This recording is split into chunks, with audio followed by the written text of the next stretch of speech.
My name is Michael Mensah, and by the grace and mercies of God, we are going to do another wonderful conversation.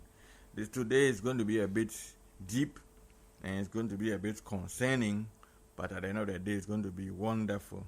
I want to give a big shout out and thank you to my dear friend and brother, Elder Amos Kevin Annan, who sat in this seat last week and discussed the topic until and made it happen, as I was unable to attend or participate at short notice.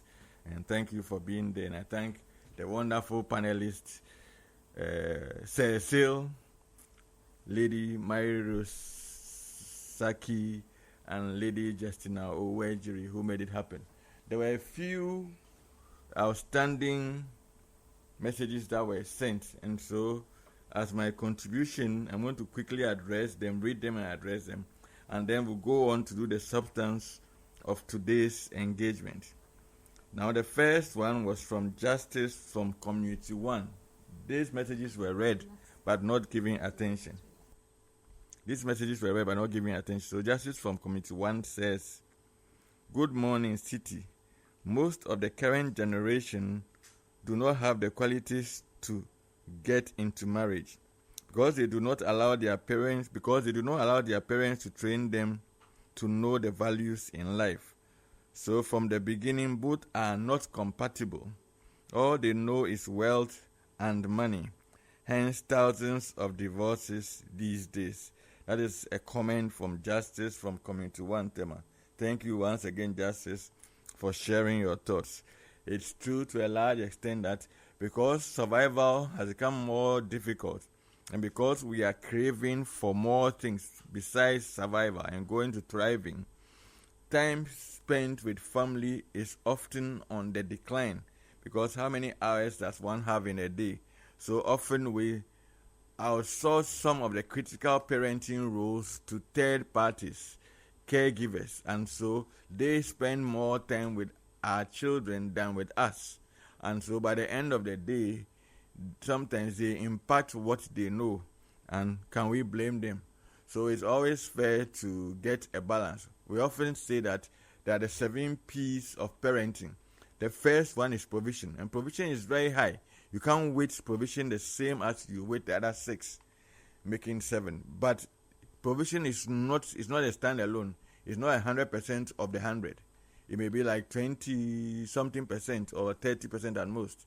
Then the second one is protection. You have to protect your child from technological influences, from social influences, from physical influences, physical harm and all that can come to them, from spiritual influences that are not helpful, and from need-based influences, financial protection and all. So it's very key that in addition to your provision, you also offer protection in all its forms.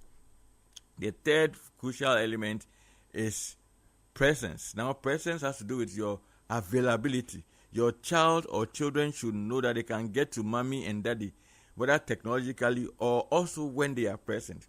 So if you are out of station, out of home, or out of country, make sure that your children can get to you or you can get to them.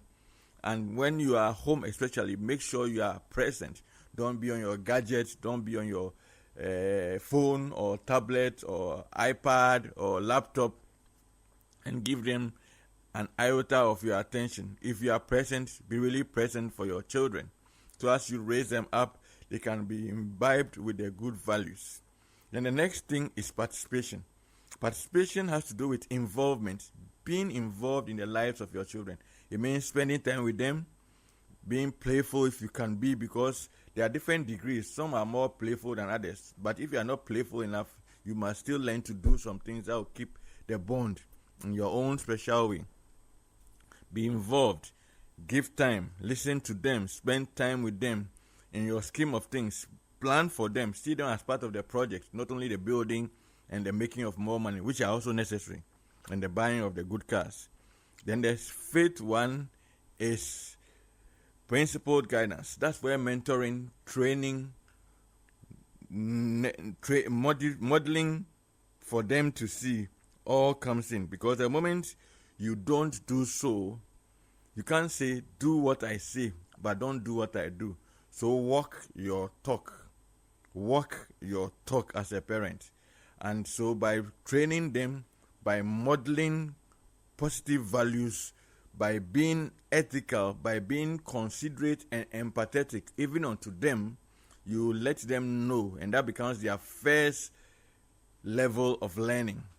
So principled guidance is also very important. Then the sixth one is what we call preparation. Prepare your child or children for the world of work, how to be conscientious, how to be ethical, how to be committed.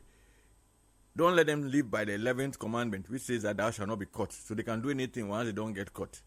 Teach them to do right and to do right by all. Teach them to stand for what is good. Teach them all those things by your preparation. Then also prepare them for the world of love. We are not islands and we are not isolated. So definitely there will be the need for them to be interdependent and to know how to manage their affections, their emotions, and all that come with it. Teach them also prepare them also for the world of community, because they live in space, being sociable. Prepare them also for the world of ministry, for those who are faith-based, that they will know that serving others, serving God, and having the perspective of eternity is necessary, crucial, and I guess any and everything that they do. Then prepare them also for just being human in all their engagements. So preparation is the sixth. And the last one is preservation. What's your family culture? What are the principles that your family holds dear? What are the ethos of the family? What are the things that make your family tick? Teach them to preserve those good things and pass it on. And so that's what Justice from Tema Committee 1 is saying, that often we are not training them well enough. Though I know every parent is doing their best. But let's all keep trying, because we all are. And where there's a need to make amends, let's do so, and the outcomes will be awesome. Now, the second one is from Ni. He says, good morning, City. You're actually dealing with the problem I am going through. I have regretted marrying my wife. I've regretted marrying my wife. Before we went to the altar, there were all the signs to back out, and I refused, even on the wedding day. Our problems continued right after the wedding till now. We've been married for 28 years and are blessed with 4 children. Senior ones completed university last year, and the last 2 will be completing SHS this year. Now we are sleeping in different rooms and partially communicating. I've asked for divorce and she's refusing. Ni, if you are listening to us this morning, kindly reach out to me after, and we'll see what support we can give you.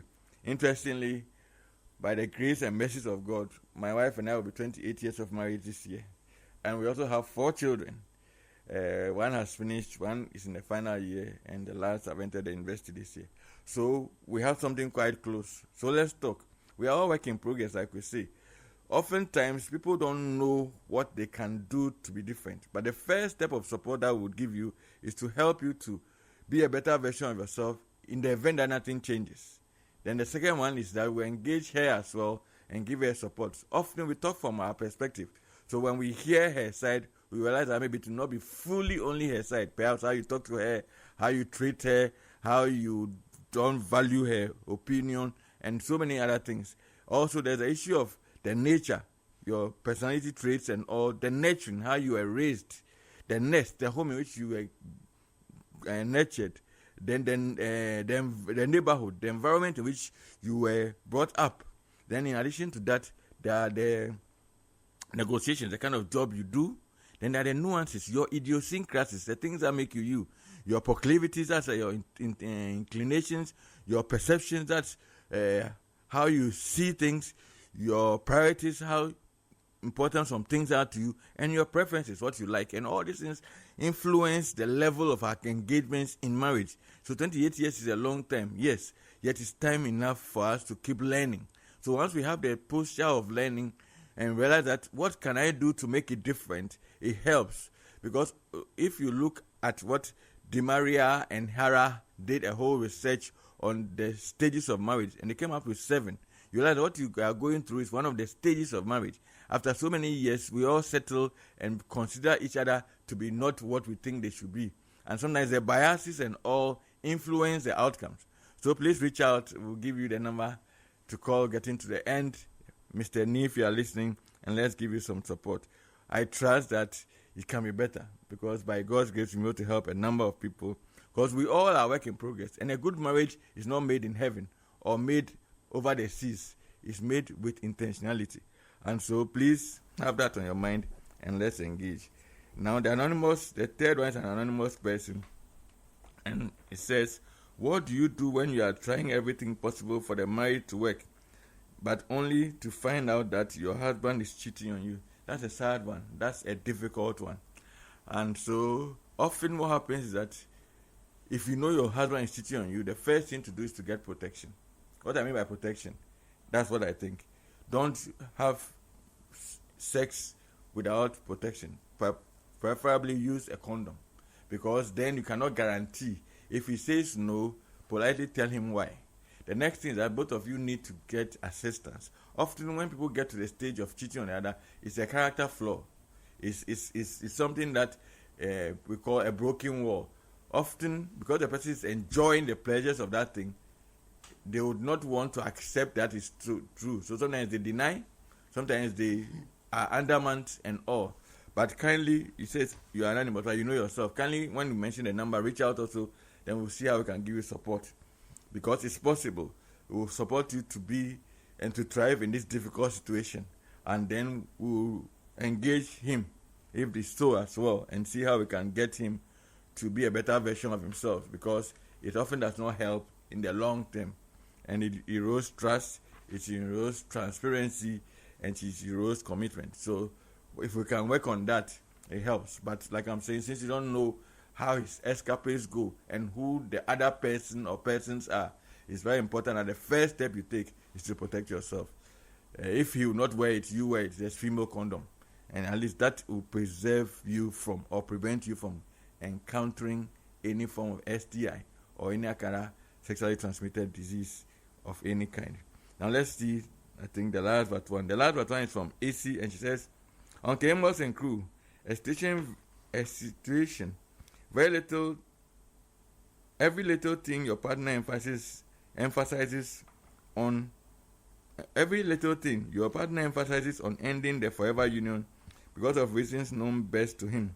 Over the years, you get conditioned to know forever is not assured.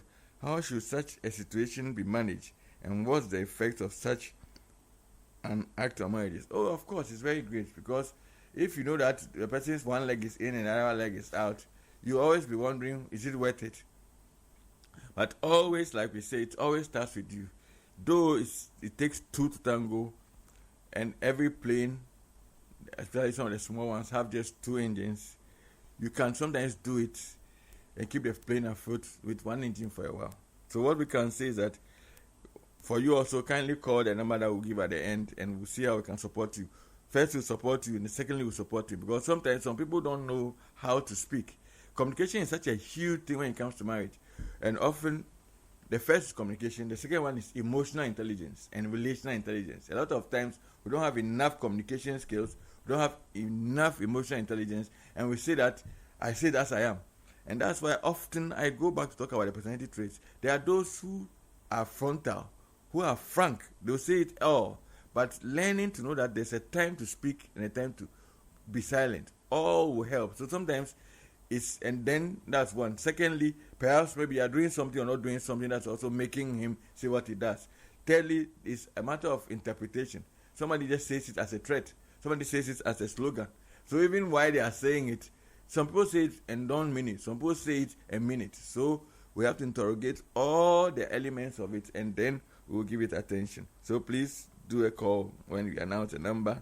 And then the last one is Eric Sarkodia Konongo. Says, good morning. A woman was asked, what does she respect and who does she respect and submit more, her husband or her boss? And she answered, her boss. Many don't know marriage is the first institution God created.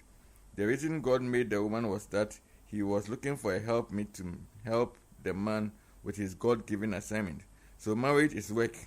There's interviews and assessments of qualification before enrollment and salaries. So also should marriage be. When I meet a woman I like, I deliberately decide not to spend money on her before the proposal and acceptance. But they usually want and even demand the things first. I feel like if I can afford her like that, nothing stops me from the temptation of acquiring others in similar manner, especially when it is only the physical attraction. I don't like transactional relationship, but meaningful and especially purposeful. I don't believe clubbing grow our interests, but instead church service and Bible studies. This Eric Sarkodie from Konongo, that's a point to a fair extent. And what I'll say is that yes, once you are in just friendship, like people say this is what friends with benefits. So people actually come in for what they would get, not so much for what they are in for. So you have a fair point. But sometimes if you care about somebody as a friend, you can help if there's genuine need. But so we can't cast it all in a yes or a no situation or a black or white. But we can say if you are offering that help or support, it should be as a friend, not because you are going to be a partner or a suitor. And having said that, the ladies or the gentlemen, because it flows both ways now, need to understand that the person is going to become your friend or a partner in the beginning is not obliged to provide for you. It's not responsible for your upkeep. But where they choose to, it should be done out of an act of benevolence, not as a condition for, as it were, entering into that committed relationship and subsequently marriage, if that becomes an outcome. On which note, I want to thank you, and I think we have done justice to the questions or the messages that were pending from last week. And once again, say thank you to Papa Amos Kevin Annan and to our three ladies who made it happen, to our two ladies and Papa Sale who made it happen last week, Justina and Mary Rose. Now I want to turn attention and focus on our substantive topic for today. It's a heavy one, so let me try. What will you do if any and everything around you is made to think and feel like you are the one who is guilty? What will you say when you are coerced into keeping quiet about an ordeal that you are not comfortable with, yet you can't open up to anybody? How will you take it when all that is being pushed on you from early in your years to when you are grown up is made to seem as though it's right, and you grow up to realize or discover that it is not, and yet you don't have what it takes to open your mouth and tell another? On this last day of the month of love, we want to spend time to look at a very disturbing but necessary topic. And so today we are looking at dealing with familial sexual abuse. Let me say that again for it to sink. We are looking at dealing with familial sexual abuse. Familial sexual abuse. Familiar, not familiar as in R, but familial. Something to do with the family. Familial sexual abuse. And so I'm going to begin with some wonderful folks in the studio this morning. And so let me start from my right. She's wearing, what the color of her dress? Peach. Not peach, it's gold, bright gold. Or bright, it's not yellow, it's gold approaching something like that. So she's Audrey Quay, and she's the creative director of Innova DDB. Let me go again. She's Audrey Quay, and she's the creative director of Innova DDB. She's passionate about creativity, ministry, and making the world a better place. She's married to Reverend Father Ken Ashong of St. Andrew's Anglican Church, and they are blessed with one baby girl. All right, so welcome, Audrey. Thank you, Michael. All right, great. And next to us, another lovely lady. I like wearing her, and we get on so well because she says that it is, and she's an amazing woman. I like the color of her dress, man. It's bright and strong and beautiful. All right, so dear listeners, please help me welcome She's been here a number of times. Our own dear friend and sister, Kezia Peace Kenneth Azuma, who is the lead consultant for Citadel Legal Consult. Let me give you the number that you can reach her on right from the start, because when I brought her to my church sometime, and the people who got to her after who needed help, I can't tell you some of the things that she did, but the outcomes were so amazing for some of them, because she says, like I'm saying, she says that it is, and she's no pushover, though she's warm and engaging and considerate. So if you have legal issues, I'm saying right from the start, because I know I've engaged her, I've seen how she's helped people, and of course her rates are cool and negotiable. So you can call 0244580842, again 024485084580. Thank you. 0244580842, 024458087842. What happened to me? 0244580842. Yes, Citadel Legal Consult. She's a lead consultant, and she's Kezia Peace Kenneth Azuma, an amazing woman in many ways and a woman of many parts. She's a lawyer, and so she's going to handle all the legal dimensions plus more, because she's been married for many years too, of this all very deep topic of dealing with familial sexual abuse. On which note I want us to begin. Good morning, ladies. Good morning. All right. Mike. Welcome. Thank you very Thank much. you. We're happy to be here. Yes, good to see you. You're all looking radiant. Thank you. Yes. Let me start with you, my dear sister Kezia. What is sexual abuse? Okay, so generally speaking, sexual abuse has to do with different offenses under the act. Without going into the act, we talk about rape, which is generally forced sexual intercourse without consent. Okay. So this is between adults, but you didn't ask for permission. Okay. The person did not agree. You didn't talk to them. Then we have defilement. Okay. That one has to do with children under 16. So even when the child agrees, Yes. or you are friends with the child, or Yes. the child is your girlfriend Okay. or boyfriend, it is defilement. Okay. Then we have sexual assault. That has to do with unwarranted touching of the person. They pass, you touch their boob, you touch their breast, you touch even their lips, all of those things. When you watch some videos, it says my private part, including their mouth. Okay. Okay. The sexual harassment, Okay. that has to do with comments. That puts pressure on the person. So for example, the girl is 14 but she's looking like 20, so you start talking about her hips, you talk about her nanentu, I don't know how to say it in English. Then you talk about her beautiful lips and her round body, and if she feels offended, when it comes to harassment, when the person is offended, that is where it is an offense. Okay. Then we have incest. That is what we are going to be discussing later on today. That has to do with sexual relations between persons who are family members. So fathers molesting their girl children is becoming common. Okay. Mothers also doing that to their sons. Okay. Some of the mothers are not okay. Then children having intercourse with themselves, Okay. siblings, uncles, aunties, grandmothers, grandfathers. Somebody shared a story where a grandfather was molesting all the girls, and so I think one of them killed him or something like that. Wow. So something that, so those relationships, okay, then sexual exploitations where you use children for pornography and you want to exploit them, all of that is an offense under the law. Thank you. Awesome. So now let's focus on familial sexual abuse, taking out of all the broad framework you've given us and all the things.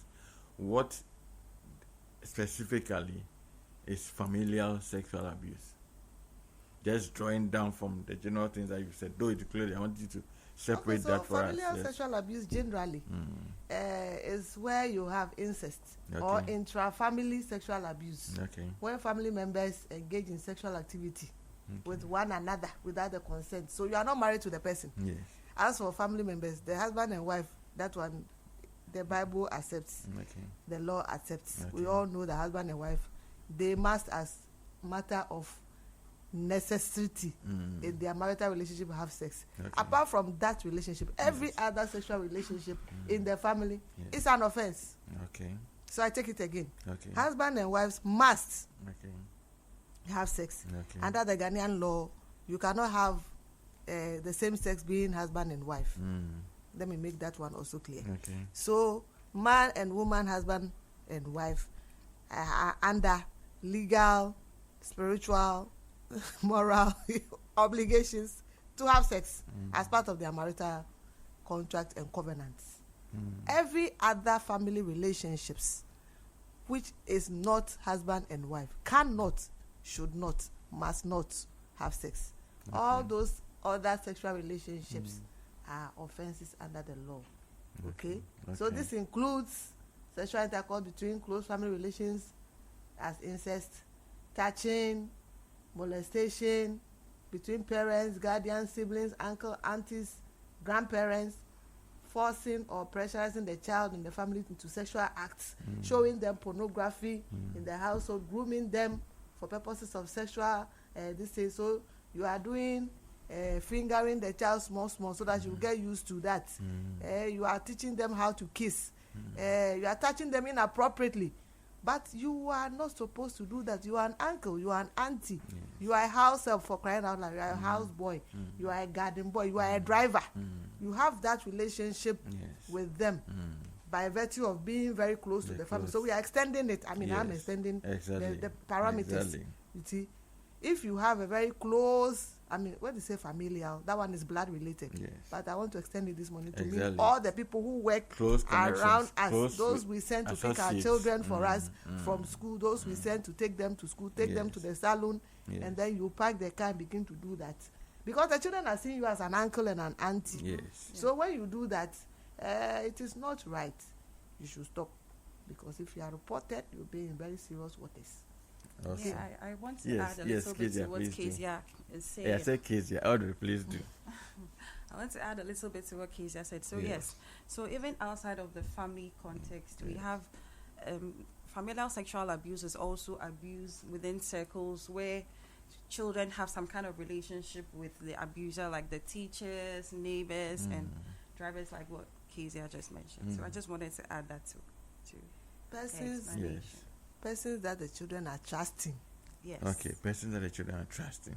So then that even further extends the level of the coverage, one, and two, exposes how the level of closeness and the level of trust and the level of bonding that the child or children have with that person can easily lead to a misuse of the relationship. Is that the case then? That is true. Yeah. And if that happens, then we are saying it's sexual abuse in all its forms. You know, one of the things I remember many years ago, somebody I know, his son wanted to partake in a camp, a school camp by one of these associations. And the dad tells me that he was very, very comfortable with the person who was managing it. Yet his son wanted to participate. So what he did was that he told the son, you would not sleep because they are set up camping sites, you know. So he said that you would not sleep at the camp, but you participate. So what he did that was that he went there at 10 p.m. and stayed till it was time for them to go to bed at 11 p.m. Then he picked him and took him home. Then the next day they're going to start the activities at 4 a.m. He made sure that by 4 a.m. he was there. His only point was that he did not want to create a forum that would give this person who he was not so comfortable with the chance to, as it were, molest the person. So like you're saying, whether it's teachers, whether it's all forms of caregivers in terms of domestic assistance, a driver, a security guard, a gardener, an iron washer, a laundry person, a cook, a maid, all the combinations thereof. And then there are the ones that are blood related, the aunties, the uncles, the grandpas and cousins especially, and then the nephews, the nieces, and the aunties and the uncles. They say aunties and uncles are siblings, and nephews and nieces are nibblings. So all the combination. Is it a big issue in Ghana? Let me start from you, Audrey. What do you think? Is it a big issue? Yes. Our society is quite communal. Yes. Every older person is an auntie or an uncle. And this is why there are a lot of bloodlines. Okay. And there's a lot of protecting other people's reputations. So you have a lot of these things happening, and then parents are telling children to, be strong, to keep quiet, to give it to God, and it's becoming a culture. It's basically becoming the culture of silence is growing a lot of damaged adults, and it's affecting society in many ways that we cannot even see. It's a very big issue, and we are always trying to protect the reputation of the family, to look good as parents, to look good as guardians, and then we are just sweeping all these things under the rugs. But it's time for us to call people out on these issues, which is why we are, championing a campaign in that regard, which I'm sure I'll talk about a little later. So, but what led you guys to, we'll talk about that a bit later, but you can start from now because it's all part of our conversation. Yeah. What before led, she says, yes. Before she says, I want to add, she just talked about protecting family. And I recall that a very top woman that I respect so much, one day called me and said, this thing is happening in our family. What do we do? But I don't want the matter to go out. You understand? So it is a very difficult situation because if it is a third party, we are very quick at let's report, let's prosecute, let's punish. We don't even talk about let's reform or let's counsel. Let's find out what pushed them to do what they did. We are very, very quick at being quite judgmental. We are not merciful. But when the parties are people we know, serious office holders in ministry, in some offices and some prominent places, and the people are related to us, then we say, hey, lawyer, it is true, but I think we should manage it differently. So that is something we should, as a society, be thinking about. My sister talked about damaged adults. If we don't deal with it, the root cause, even if you don't want to prosecute, think about how you are going to correct the root cause. Let's go there. Let me come to you, then I'll come back to you. Because you started on, let's see how you are going to manage or deal with the root cause. What do you think is the root cause? Is it affinity for sex? Is it convenience? Is it a weakness? Is it perpetuating the process? Because sometimes maybe some of them were abused and they've ended up being abused. What could be the factor? And I'll come to Audrey to tell us what led them to. It could be a combination of factors. My sister has said damaged adults. And when you look at experience and the data, and you read around, you find that people are abusive because they were abused. People are a certain way because that is all they saw. People speak in a certain manner because that is what they found their parents doing. In fact, some people relate with their partners in a particular way because that's all they saw in their family. They have refused to read, change and reform. You understand what I'm saying? So you're saying read or learn, change and learn, yes. You have to change. If you saw a particular family pattern and you think it is not right, why can't you decide that as for you, it stops with you? You get the point. But you find a lot of people mimicking the same patterns. So when you find somebody in a particular loop, find out what led to that and investigate what their backgrounds look like. You would find that some way, somehow, there is a fundamental problem. Either insecurity, they found their parents or people doing that, somebody has done that to them. Some people have gone into prostitution not because they wanted to become, but one uncle introduced them. And they said, oh, if somebody did it to me and didn't pay, then let me commercialize it. And then becomes fire.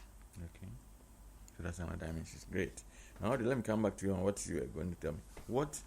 So you both agree that it's happening, and by yet, because of our cultural sensitivity to its expression or manifestation to society, it's often hushed or tried to be kept within wraps. What led you people, Innova and whoever Innova else is DDB. involved, to so look at this? Just a little bit of a background. So Innova DDB is a marketing communications agency, and so we build brands, we sell brands, but we also believe that creativity has the power to move. And this is an example of how we want to use that voice to bring attention to a very serious issue in society that people often overlook.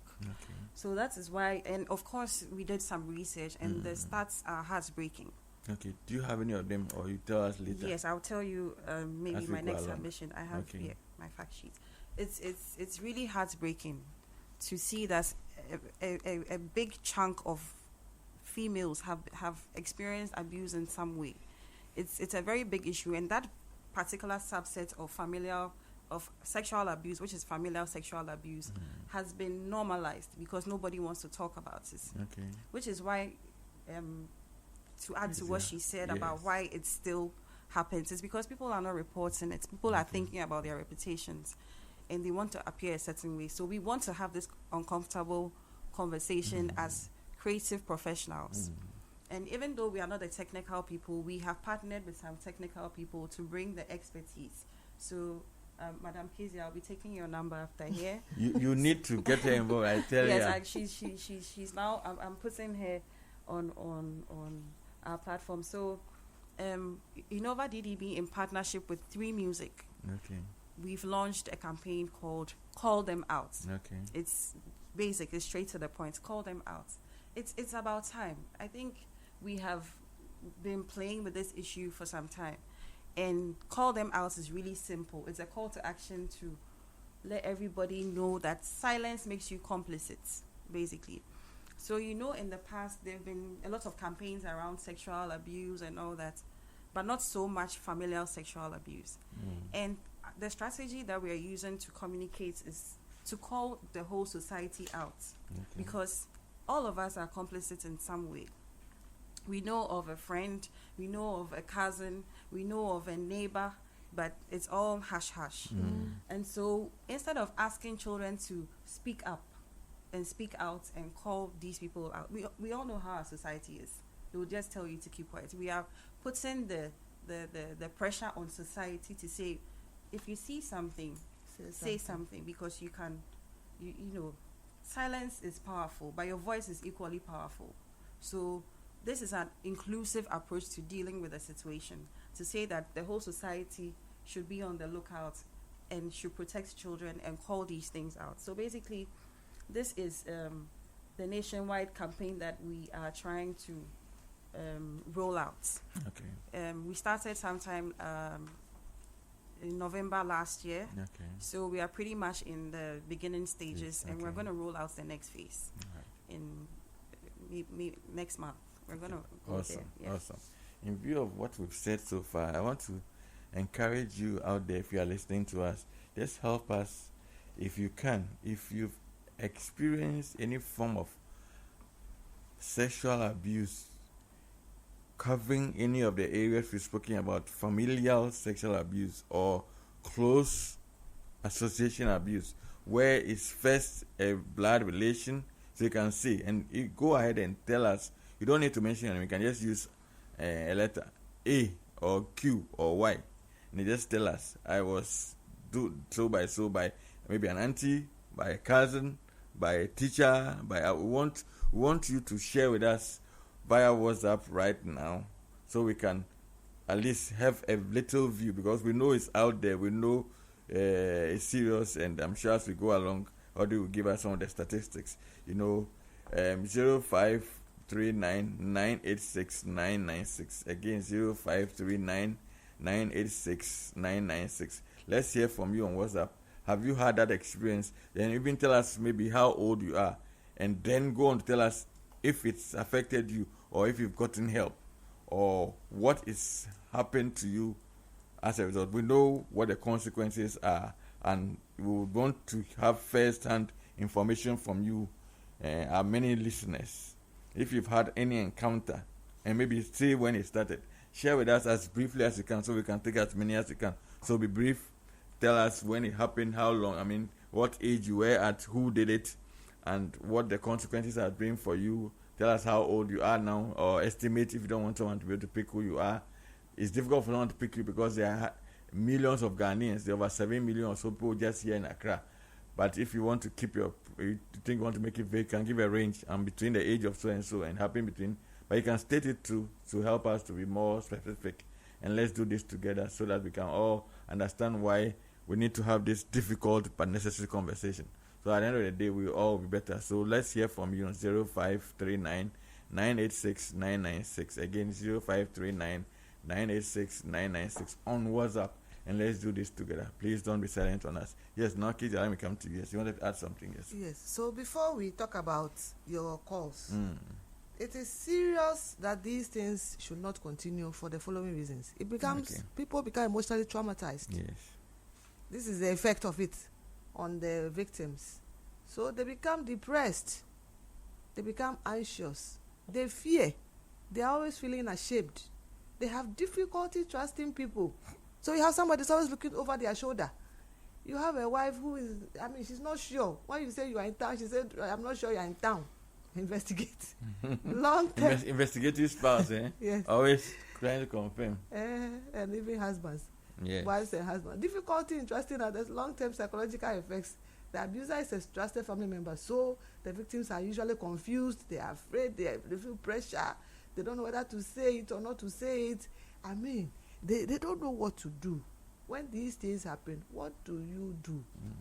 Report to DOFSU, report to social welfare, or maybe first report to a trusted NGO, okay, or a religious leader or a teacher. And those of us who are in the consulting rooms too as doctors, if you treat some of these things, don't hash it, because you also have a responsibility under the law to report. If you suspect that this treatment has to do with something that is more than meets the eye, investigate. Call on the officials to investigate. Don't say it's not my job. My job is just to treat the girl and suture the problem and go, or just give the necessary drugs and move on. Awesome. That's a significant part. Awesome, thank you. That's a significant part to the conversation that we are having, looking at the effects of feeling traumatized and the effect of trauma. I was hoping to have Justina here this morning, but somehow, for some reason, she's not able to come to have support us with looking at the psychological effects, but we're going to do the best we can on that. So looking at trauma is such a serious thing. And then there are three parts of our consciousness. There's a conscious side of us, there's a subconscious part of us, then there's an unconscious part of us. Now, when a person is traumatized, it moves often from the conscious part. When the event happens, the trauma is lived. Yet it sometimes seeps down to the unconscious part of the person. And that is often where the danger is. Because what happens with that is that we call that the automatic reactions. So, like Kezia said, where the person has difficulty in trusting or becomes an investigative spouse, or the person has long-term psychological dynamics, it's all as a result of the fact that it's moved from the conscious part of them, because it happened maybe when we were much younger. Now they are adults, and like you use the word broken or damaged, which we often don't like to associate with, but it is the reality. So then they behave in a way that they are not aware of. And what do I mean by that? When they are triggered or something happens that brings to remembrance what happened. So there are situations, and so for me, even during counseling sessions, I try to probe during individual sessions some of these things, both for the man and the woman individually. And sometimes I even tell the couple when they are going, for those who marry under the ordinance, and so they have perhaps a white wedding or a signing or whatever, I tell them that there's no pressure on you. You're going to be together, all things being equal, for a lifetime.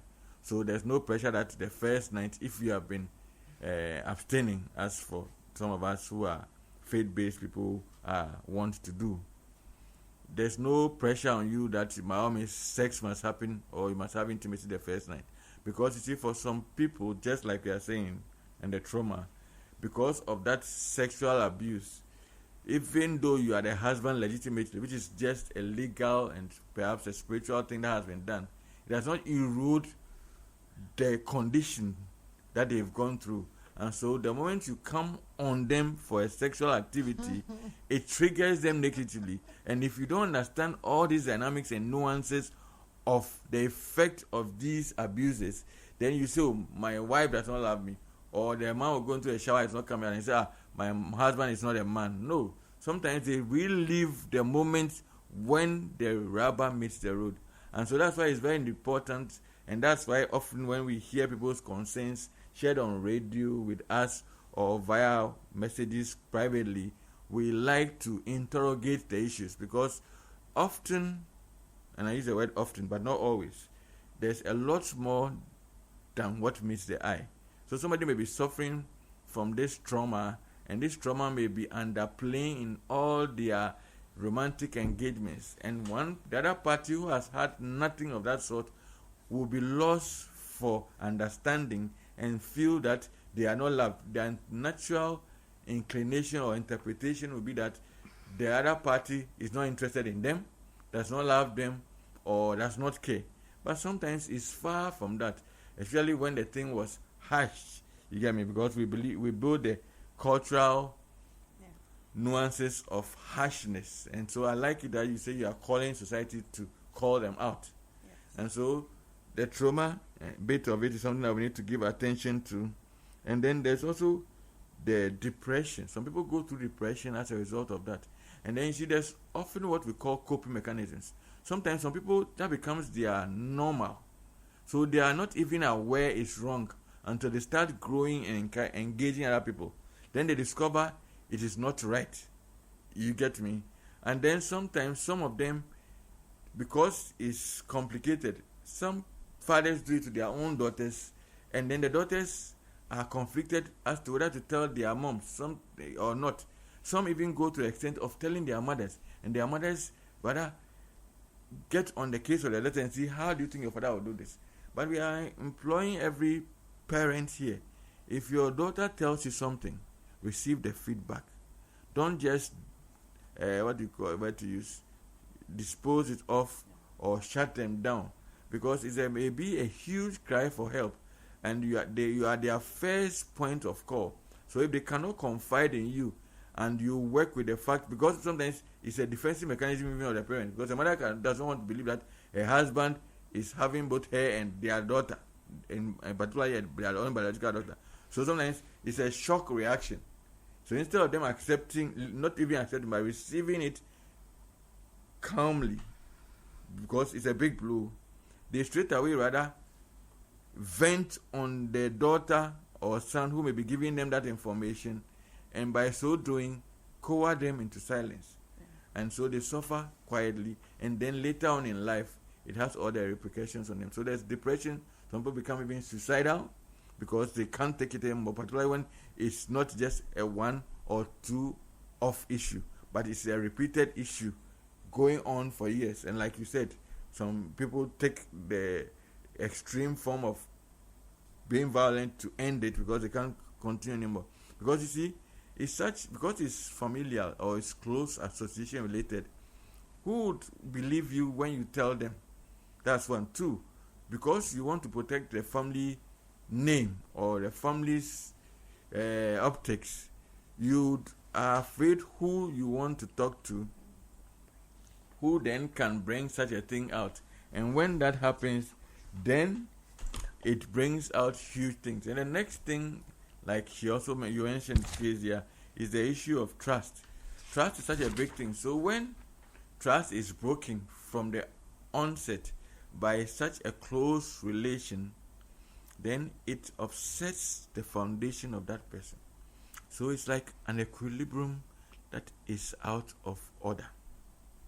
It's like a foundation that has a big crack on it. And so sometimes as we are engaging and you are married to people, it's not always that they can tell you everything about them. But that's why we encourage people to go for counseling. And that's why we encourage counselors. Dig deeper. Ask deeper questions. But often, even when it's pre-marriage counseling, they come to you. Have individual sessions. And at the individual sessions, ask those crucial questions so that you can be able to recover some of this crucial information so that you can be able to help them appropriately. Because some people open up to their partners pre-marriage. Some open up to a certain level and keep such deep-seated secrets, in quotes, hidden, only for it to affect them, which is already so, and affect their marriage and subsequent outcomes. So that's what I wanted to say, yes. Now let me come back to you, Audrey. Okay.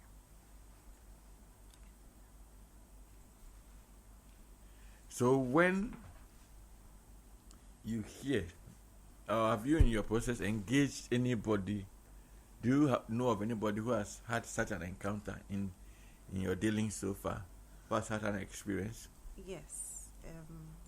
Yes. I know so many stories outside of the campaign. And I'll talk about the assets that we have and the platforms that we have created for people to reach out. Okay. I'll talk about that when we come back from the break. When we come back from the break. But I wanted to highlight some of the statistics that really triggered us. So according to a 2022 Ghana Demographic and Health Survey report, 1 in 7 women aged 15 to 49 have experienced sexual violence at some point in their lives. And then there's another that says 3% of women reported their first sexual experience of sexual violence by age 15 and 10% by age 22.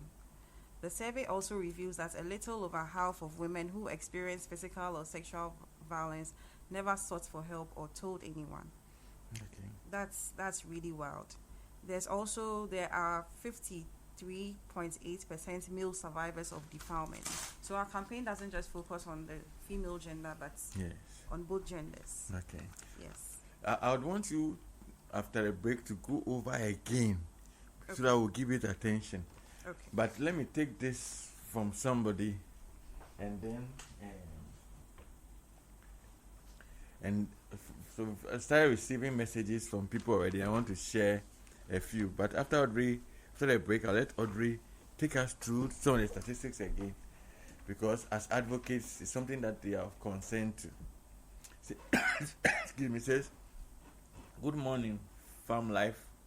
I was abused by my uncle at the age of, I think, around 8 years. And funny enough, I was blamed. My mom can beat the hell out of me. I have boys and I won't let my guard down. Cry. He's dead, but I hated him so much. God has healed me." Okay. Oh, but so sorry. So sorry. And tell us Hold on. okay, is that part, is that okay? The next part, no, that's a different message. So thank you for sharing. So if your uncle had not died, offenses or crime does not expire. We could have used him as a test case and prosecuted him in his old age, even though you are now maybe in your 40s or 50s. If you commit these kind of offenses that we are enumerating or we are discussing this morning, it doesn't matter how long it takes. If the person reports you and gives the go-ahead, you will be prosecuted. The only problem that we may face is it has to deal with proof, evidence of this and that, those, whether there was semen, whether there was blood, whether there was a tear. Okay. But bottom line, do not continue to commit offenses or crimes because you think you can get away with it. People will not talk. Okay. Now that we are doing a lot of advocacy, they will come and tell us. And when they tell us, you'll be in trouble. And if you need help too, I think you should tell us. So that there are psychologists, there are therapists, there is help. And I'm a Christian lawyer. I believe that there is help in the power of God and in the name of the Lord. He delivers also. So come run to God for help. Go to psychology for help. Find help by all means. Don't fall into the trouble, because now that this advocacy is going on, you will be reported. Awesome. And what I'll say that I'm thankful you are saying that you have received help. Sometimes what happens is that sometimes you don't know the full extent of whether you are whole until you are triggered. So what I would encourage you to do that, talk to somebody who is a counselor, a psychologist, and all that, so that together we can work on it and then get the issues fully resolved. Because sometimes, but I'm glad that at least you've gotten help, I believe, and so you're in a better place. Thank you so much for sharing. Somebody else says, for me, my abuse was in marriage. My husband nearly killed me. I have divorced him and staying in a different location. Though we have kids, the kids come to me on vacations. I have really moved on by grace. When I compare myself when I was in marriage and now that I am divorced, I'm now living a purposeful life. I want to volunteer for the Innova campaign. Great. So please reach out to us after. And you say you've left and you are better. Yes, I would love to engage you too. So myself or somebody else. So please, we'll mention a number at the end. Kindly get in touch with us, and then of course Innova will put out their number after, so you can get them. Because as advocates, we want to help each other to have a thriving society. Often, because things remain hidden under the carpet, they go unnoticed or unattended to, and then many lives are destroyed as a result. And many people grow up and become broken or damaged, and they don't know why, and it's not any fault of theirs, but they become victims of the circumstances that played out in their growing up years. And so we want to prevent that, one, and two, we want to work on that. And that is why you should be careful who you bring into your space, even a relation. Sometimes shine your eyes. Don't just leave your children with anybody. If somebody is so promiscuous that anything goes, whether there's a blood relation, some people don't have boundaries, and not everybody. There are a few who are like that. They are not in the majority though. But what we are saying is that let's only chase the money and forget that there are some things that we have a responsibility to. The CCTV camera at home is good, but it's not a replacement for your presence. And listen to your children, build a bond to the point that they can tell you things. Sometimes it starts with what they call grooming. Some don't just start and do it straight away, but they start by, come and sit on my lap, come and do this, then give them toffee, take the toffee from my mouth. So it's a process. So when you come home, let's engage them and say, what happened? So that you can pick the process early before it's fully blown into the act. So they are grooming them with some nice, come and sit on my lap. Or maybe uncle showed me something. He said that this is a mommy's do it. Or it says adults do it. Engage your children, but don't come home so tired that you are like a vegetable and you just provide, and then after you think you are raising children who may become adults who are distorted. And so these conversations will help all of us. Those who know they've gone through this, you can reach out and then we can get you help, so that you can recover, because it's not your fault. Sometimes you are lured into it and you are enjoying it, and so you thought it was part of life, and maybe now you've even become an abuser.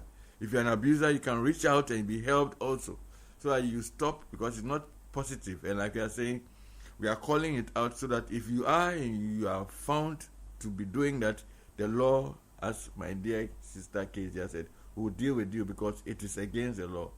And it is not helpful, because you damage first yourself, and then two, the other and the others that you put them on. And sometimes it's unfettered sexual desires, and because you think there are no consequences. Because often what makes people do some things is because they think there are no consequences. One, or two, because they think they cannot do anything about it. But you can. Because like we often say, sex is first from the mind. It's from the cognition, that the emotion, how you feel, and then the action, what you do. And so once you are you receive support and you ask for it, you can be a better version of yourself. So please take and stay. We'll be going on a break. When we come back, we'll take more of your messages. Please keep them coming. If it happened to you, what are you doing? Can you just share with us? Like I say, you can just give us an initial. I'm K, I'm U, I'm Y, and then share your story. When did it happen? Who did it to you? And how have you moved on? Or are you struggling? You can share with us, and we'll see what we can do to support you as best we can, as God gives grace. So please take and stay. We are going on a break. We are discussing dealing with familial sexual abuse, and we'll be right back. Thank you very much. City 97.3 Accra. From now to the end of Ghana month, Polytank is celebrating with you. We are giving you over 1,000 Ghana cedis for free on our premium Sumo Super range of water tanks in celebration of Ghana. Sumo Super is designed to last, giving you peace of mind for your home, project, or business. Don't miss this limited time offer. Visit any Polytank outlet today. Ask for Sumo Super and save over 1,000 Ghana cedis. Polytank, the original, always the best. Panono Ankasa. Beware, Polytank does not request for Momo online. Ah, my little ones, gather around. Once upon a time in the heart of Accra, a man in his fancy car sought directions. But oh, the Ghanaian way. Hello, bro. Good afternoon. Can you please show me where the Presby Church is? Go straight. 10 left at the big mango tree with the broken branches with most of the mangoes falling. Ask there. Anybody will show you. And when the Black Stars take to the field, every Ghanaian becomes a coach.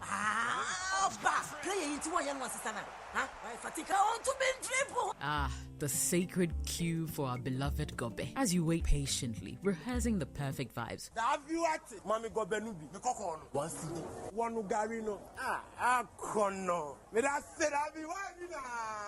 These, my dear ones, are some few moments that make our Ghana truly special. And as we share these stories, let us also remember a plate of lily rice, connecting our hearts through the flavors of our culture. Special moments are worth celebrating with lily rice. Lily rice, yenimno fritite. This advert is FDA approved.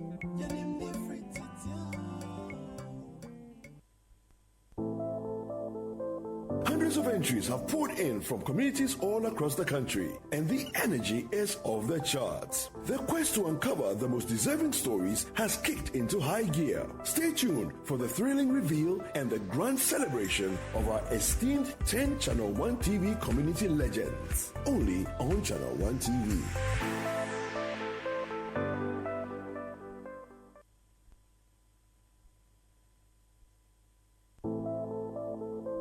Hundreds of entries have poured in from communities all across the country, and the energy is off the charts. The quest to uncover the most deserving stories has kicked into high gear. Stay tuned for the thrilling reveal and the grand celebration of our esteemed 10 Channel 1 TV community legends. Only on Channel 1 TV.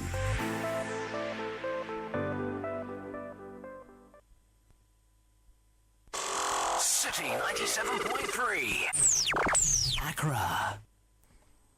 All right, welcome back, and thank you for sticking and staying. This is Farm Life, your regular family enrichment program, live here on City 97.3 FM, and we are discussing dealing with familial sexual abuse. And with me in the studio is Kezia Peace Kenneth Zuma, who is a lead consultant for Citadel Legal Consult. And I'm saying that you can reach them on 0244-580-842, and Audrey Quay, who is the creative director of Innova DDB, who is passionate about ministry, creativity, and making the world a better place, and is married to Reverend Father Ken Ashong of St. Andrew Anglican Church, and they are blessed with a lovely baby girl. And then the lady who has come, I call her Lady J, Justina Wejiri, who is a counseling psychologist with the Ghana Atomic Energy Commission Hospital and Medics Clinic. And she's also going to talk to us on the elements of the effects of such sexual abuse. So welcome, my dear Lady J, my fair lady. Hey, today the ladies in the studio are all fair. Thank you so much. So all right. let's talk about the law. Yes, so now, yes. My lady Kezia, please take us on the law a bit more. Then, after I come to Justina to bring in the perspectives, top up of what we have spoken on so far about the effects of sexual abuse, whether it's familial as it is or any other kind. Yes, please go ahead. So I'm reading from page 153 to 154 of the Annotated Criminal Offences Act of Ghana and Domestic Violence Act, authored by our Supreme Court Judge Henrietta Mensah Bonsu. Now, Section 105 insists a male of not less than 16 years of age who has carnal knowledge of a female whom he knows to be his granddaughter, daughter, sister, mother, or grandmother commits a criminal offence and is liable on summary conviction to a term of imprisonment of not less than 3 years and not more than 25 years. Yes, sir. 2. A female of not less than 16 years who has carnal knowledge of a male whom she knows to be her grandson, son, brother, father, or grandfather commits a criminal offence and is liable on conviction to a term of imprisonment of not less than 3 years and not more than 25 years. 3. A male of not less than 16 years of age who permits a female whom he knows is his grandmother, mother, sister, or daughter to have carnal knowledge of him with his consent commits a criminal offence and is liable on conviction to a term of imprisonment of not less than 3 years and not more than 25 years. Then a female of not less than 16 years of age who permits a male whom she knows is her father, grandfather, brother, or son to have carnal knowledge of her with her consent commits a criminal offence and is liable on conviction to a term of imprisonment of not less than 3 years, not more than 25 years. Then finally, in this section, sister includes half-sister, brother includes half-brother.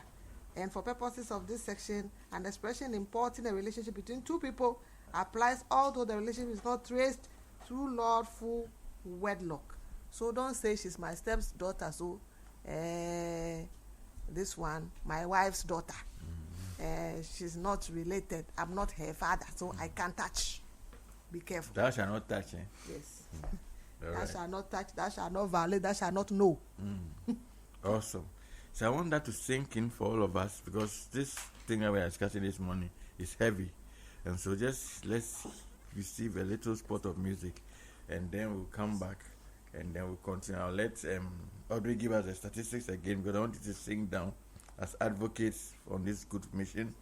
And then I will let Lady J talk to us some more on the effects of these sexual abuses. So, Champion Daniel, please let's go. Daniels, please let's go.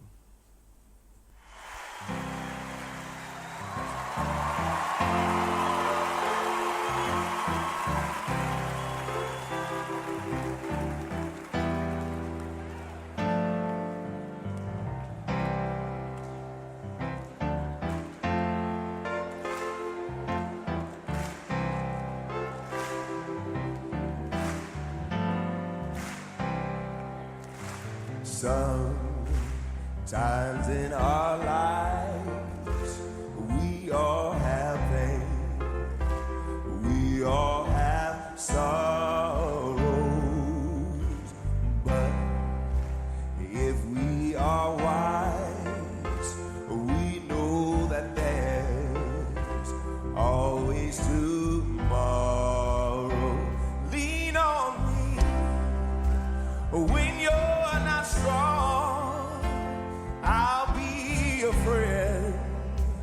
I'll help you carry on. Oh, for it won't be long till I'm gonna need somebody to lean on. Please swallow your pride. If I have pain, you need to borrow, for no one can feel those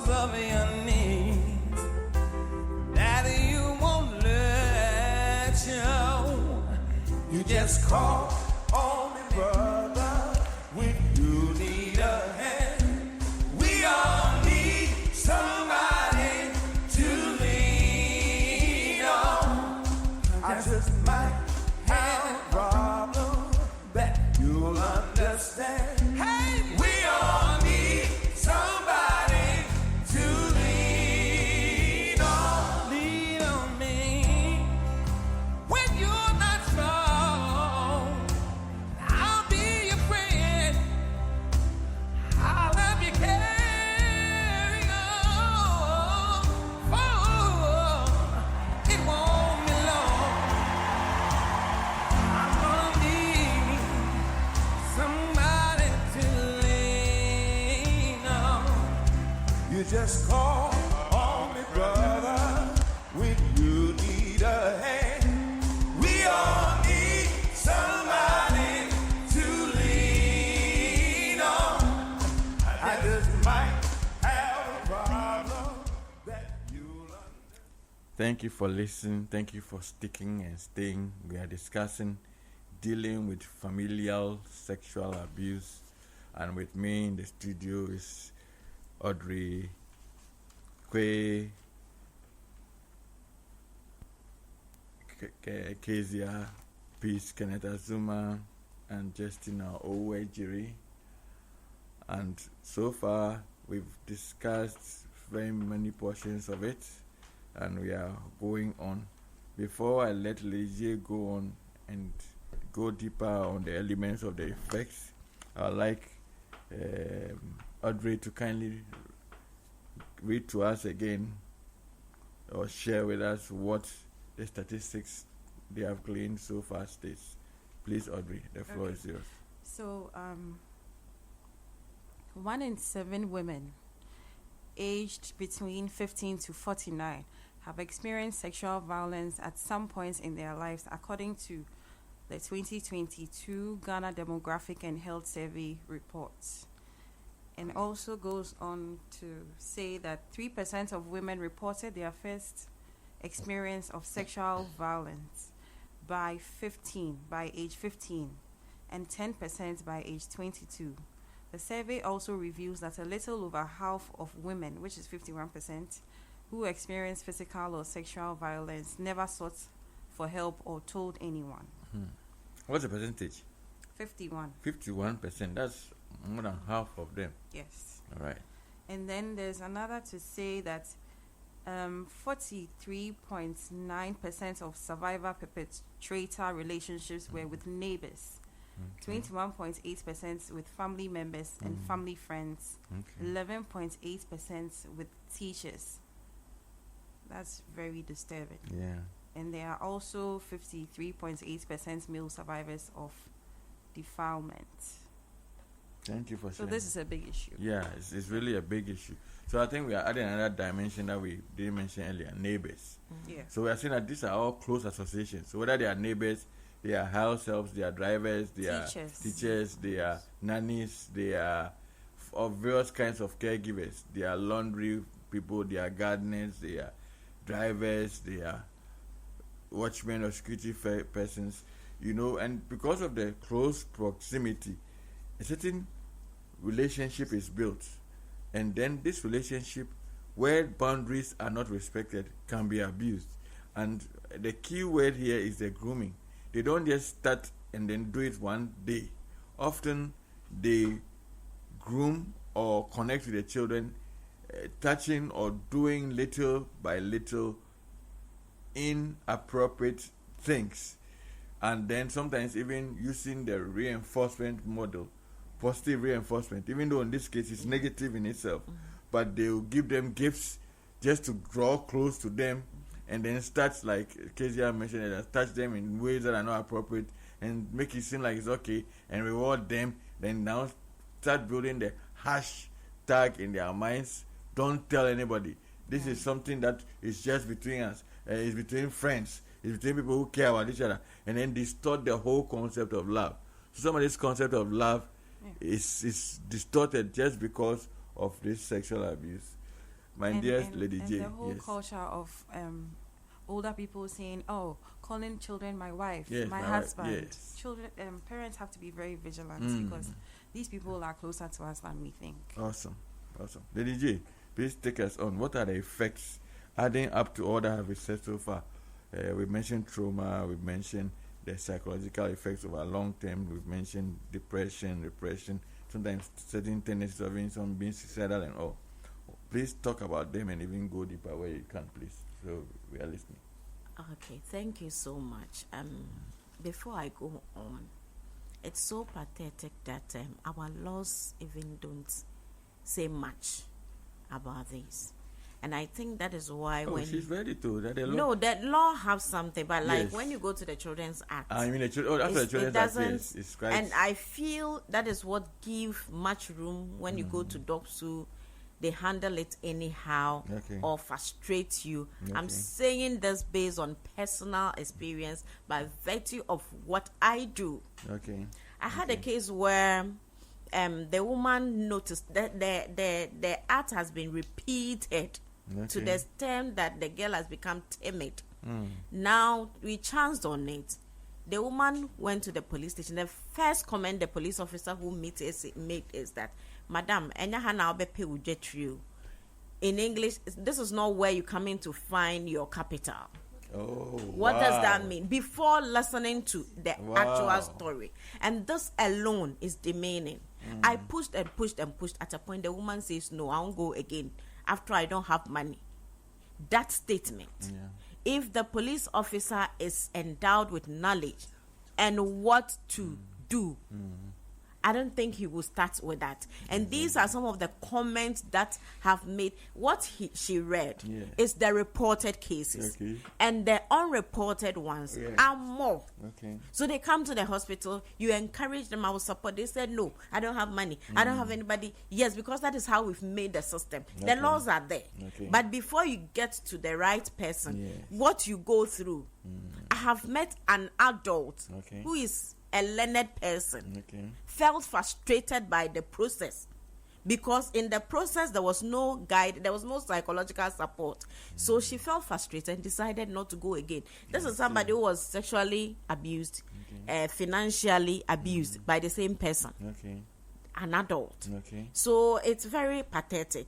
And the long-term implication is where I want you to pay attention, because nobody can help you better than yourself.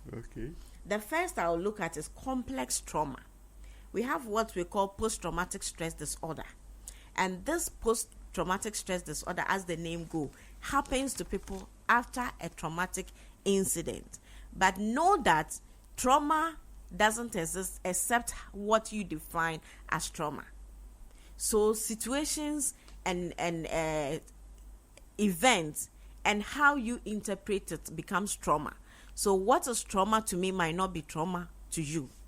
But when it is repeated and occurs in relationship of trust, it builds complex, it becomes complex.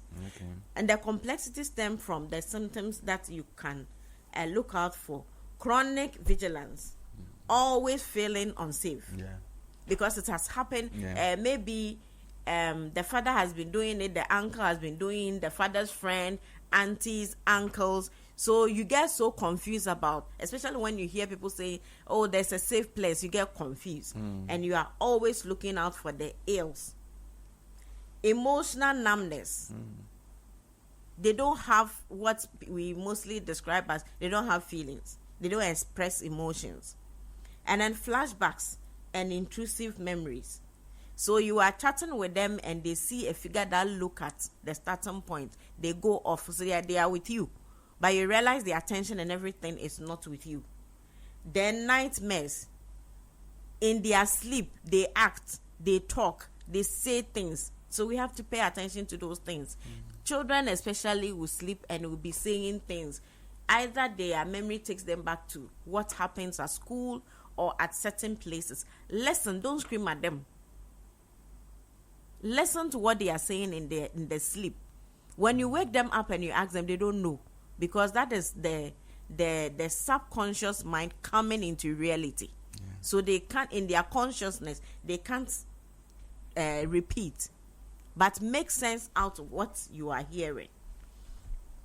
And then disassociation, feeling detached or disconnected from their own bodies or realities. So some will even say that, I don't think I'm there. You tell the person is beautiful, and they tell you, I don't think I am. That's common ways you see it. Then attachment and relationship distortions or disturbances. So we can look at, these are the victims. They create fear in intimacy. So some people are married to cover up, but when their partners are coming closer, they fight it. This is where we have people who think that to enjoy sex, there must be fight. This is what the brain has recorded. So until you go that way, they cannot take it. And you think it's love. I said distortion. Yeah.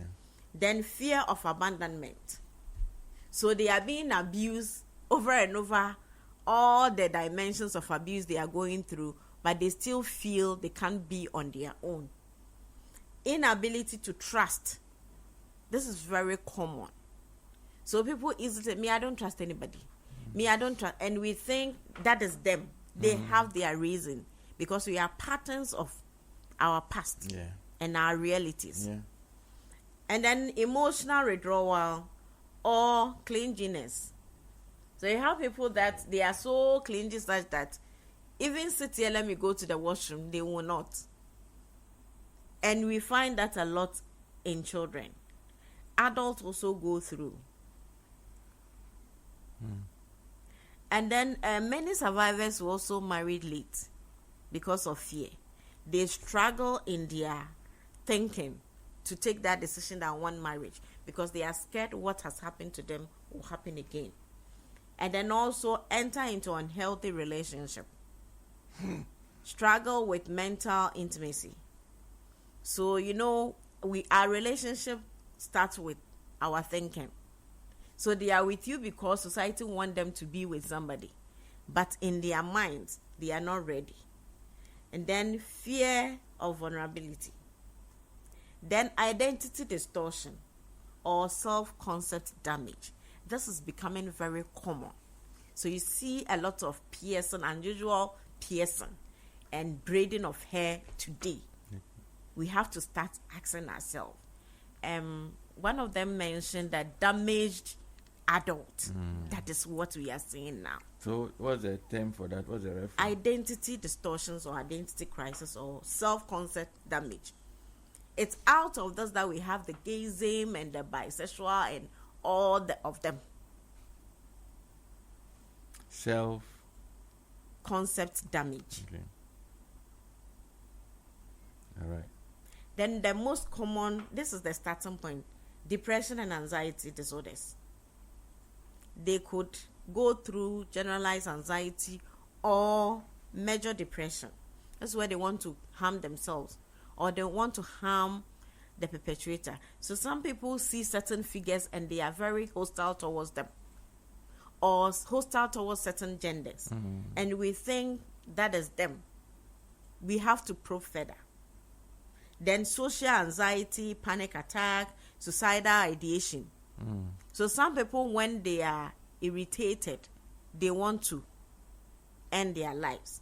It stems from somewhere. Persistent feeling of emptiness or loss of joy. So you have this dovey-lovey child and suddenly even smiling becomes difficult and you keep screaming at the child. Teachers are beating and all that. Or very hostile to the age mate or below them.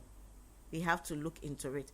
Then we have the almighty sexual dysfunction across lifespan, across the lifespan. I'm using the word almighty because people are in marriages and struggling or unsatisfied with their sexual life. It stems from there. So they have sex because this person wanted.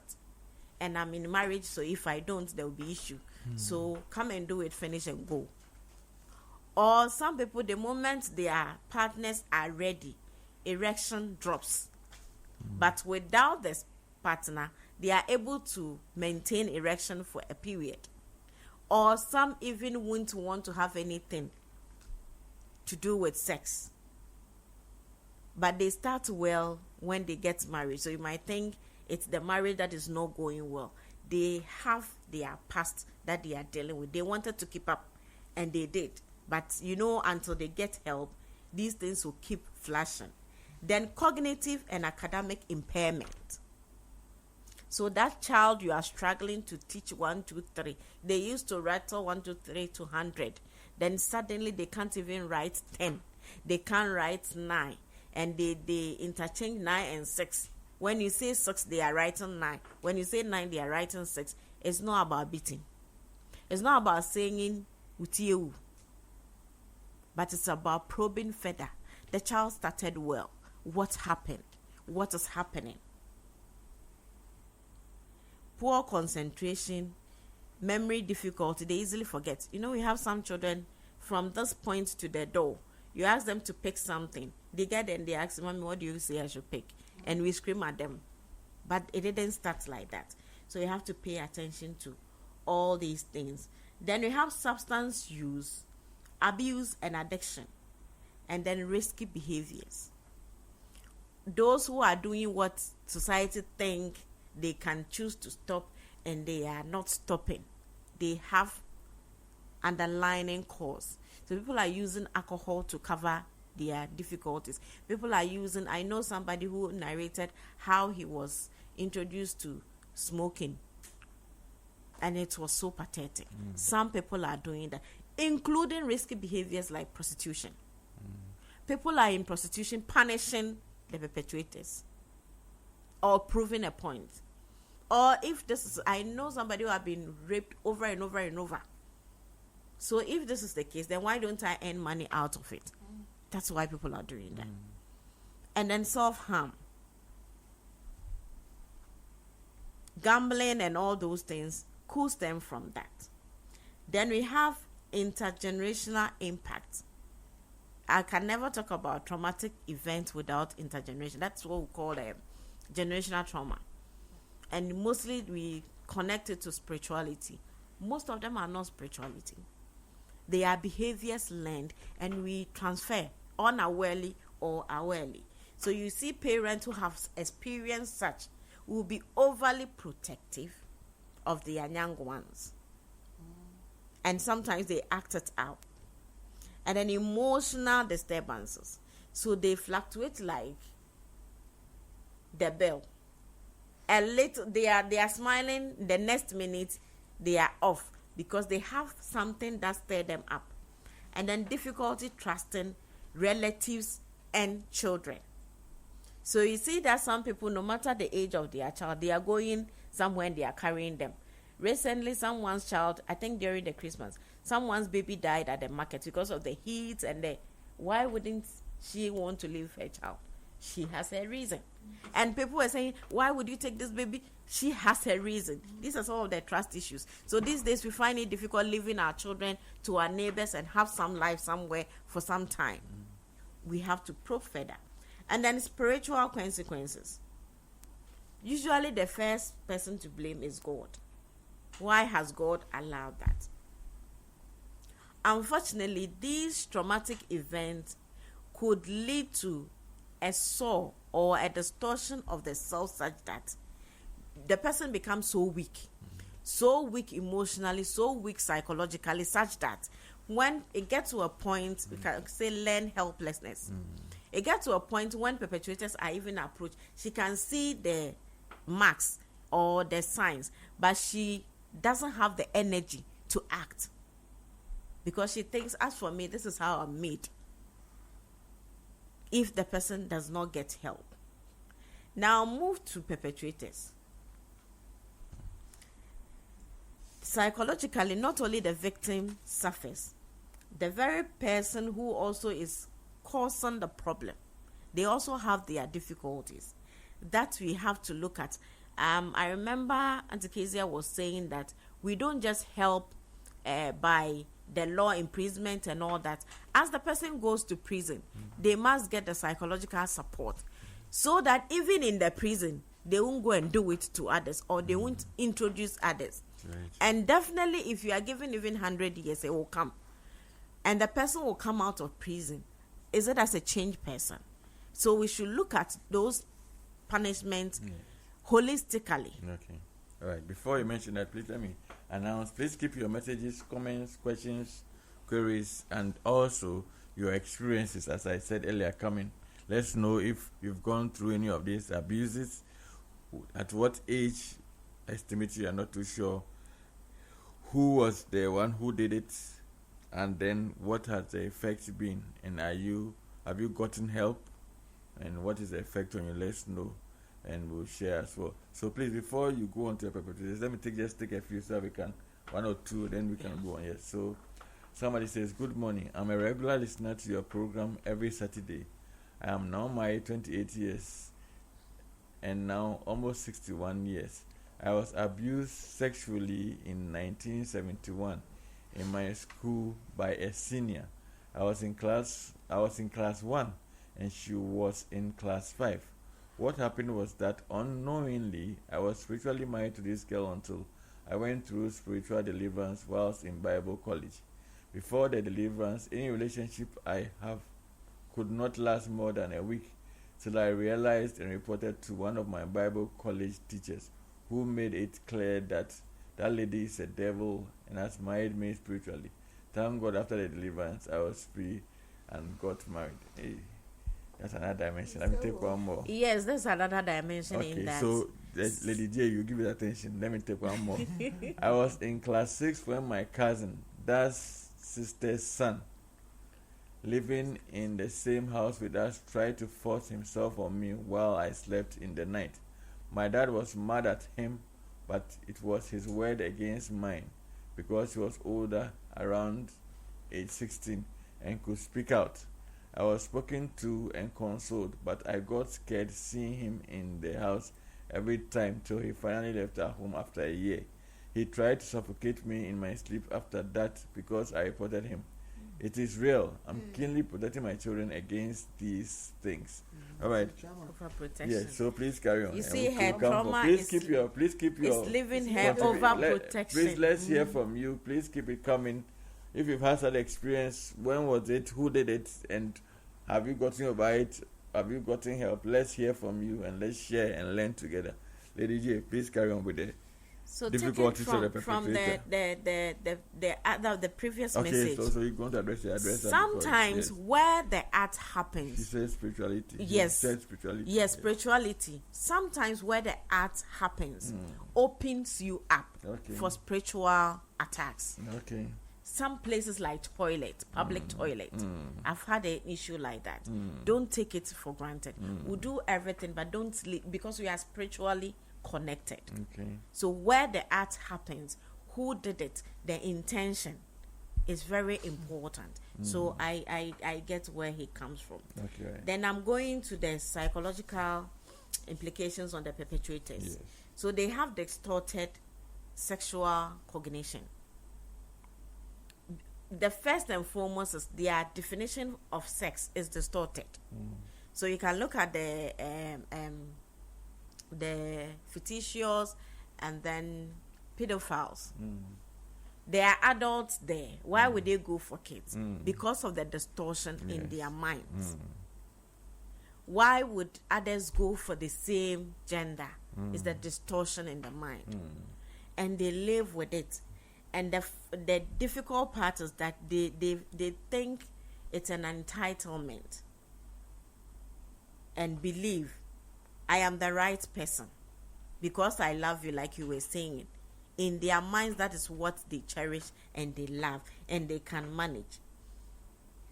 And they minimize they make it look like it's nothing, it's normal, because in their mind that is what work well for them. Then you have the personality pathology.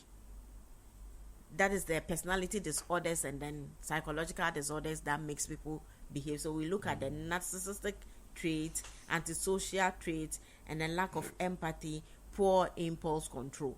You know, some people want it and they want to get it. Yeah. Then we have the compulsive sexual behavior patterns. It started from somewhere, nobody corrected, and they've grown with it, or they are living with it. So I've met boys who want to impregnate as many women as they can, and they will see who they will marry later, because that's what their dads have done. Or that is what in their locality is cherished. Then they will hail you. Hey, this boy is smart, this boy is brave. Those things lead on to some of these things. Then emotional detachment and relationship breakdown. So people from broken marriages, broken homes, entrenched children, community disgrace, legal consequences, social isolation. Those who have gone through all these things stem to behave some of these ways. And some also deny and become aggressive. They also go through depression and then substance use. Sometimes the substance use can lead you to do that, or that act can lead you to the substance abuse. Then possible history of being abused, especially when a child below 6 years, whichever part you introduce sex to is what they get to know if they don't get help. So if the child is below 6 years and you go through the back, they will grow up knowing that that is where sex should be done. If they are introduced to sex as because I love you, because you are my friend, they stem to know that once you are my friend, we must have sex. I worked with a lady before, years back, about 20 years back. And where she lived, the person was living in the same house. So after school, she's back home and watching TV, it happens. So it became like almost every day, this guy was having sex with this girl. At the time I met her, she was 22, thereabout. And her definition of friendship, if you are male and you have friendship with her, sex is part. Else it's not friendship. That is how she was introduced. So the mind is that's how friendship should end. So it can be. So sometimes you question the kind of guys he was sleeping with at the point and what we're doing and that. And you will not understand until I got this part of the story. She can even fight you because you are preventing. And you think, why is she like that? But when she goes have sex and come back, she's fine with you. So these are some of the issues. Then unique Ghanaian culture context. Please do that in 2 minutes for me. Okay. I told you that a tourist is not being enough. In a way, we promote it by way of culture and tradition. So shut up, don't disgrace us. You are a bad child. The very person who is suffering, rather we tag. So it makes people think that after all, they will take me. I know somebody said after all, they will take me to doctor and they won't do anything. And indeed, when he was taken, nothing was done. So these are some of the arts that promote these things. And then I'll end up and then she can come in. Early interventions help. When we start seeing from the classroom to the kitchen, every sign that you see, you have to help the person. If you cannot do it, let the right person do it. I'm saying this because we have different types of counselors and we have different types of professionals. Handling these issues are teamwork. You need the law, the therapist, parents, and everybody inclusive. It gets to a point you need somebody who will support financially. So it's a teamwork. So if you're a medical doctor and such case come to you, don't do your part and leave it. Lead the person to the next person who can help in that order, so that we provide holistic help to the person. And in the law enforcers, when the victims come and report, get the perpetrators, not just imprisonment, but even when the case is resolved to your knowledge, get both parties to get the required help so that it will not be repeated or they don't become self-entitled. Awesome. Thank you very much. I mean, the effects you mentioned alone are more than 26. That's a lot. You get me? This is the highlight. Yes. So it's a deep thing. Now let me come to you, Audrey. At times it's unimaginable. When we started, KJ was asking me, am I shut 2 eyes with will not be too much. I say you see. Yes, so please, what are some of the things people have put in place in your advocacy to address these things? Please tell us about it. Where people can call, what you expect people to do, anything. Please share with us quickly and briefly. Okay, so as I mentioned earlier, so our campaign is called Call Them Out. Okay, and call them out. rightly so, yes.